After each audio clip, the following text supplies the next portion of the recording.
how do you check a lot of things? So a lot of data comes through, and people say that these reports are not reproducible. In fact, there was a report in Nature a few years ago that something like two-thirds of the reports in biochemical research, when drug companies picked it up, they couldn't reproduce it.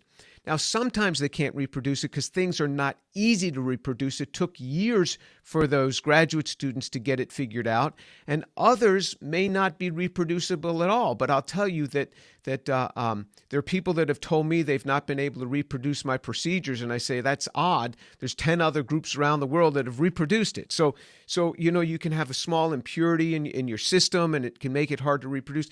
But how could I check? So if I'm getting 5 to 10 requests per day from editors to review papers, they don't expect me to go in the lab and do the chemistry. That took years for those authors to do. It would take me easily 6 months to try to reproduce it. So that's not what they're asking me to do.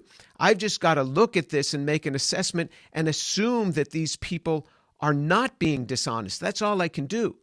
I can't go in deeply and check it. So it's a very hard system to police, and all you can do is build on trust. There's some things that come through that aren't true, and in particular, it's when the money starts mixing with it. So, yeah, origin of life is bad, but things in medicine are really bad. I mean, and when things in energy now, as more and more money comes mixing with it, there are claims that just aren't quite right. But I'm not sure how to deal with it. But peer review is probably one of the ways. But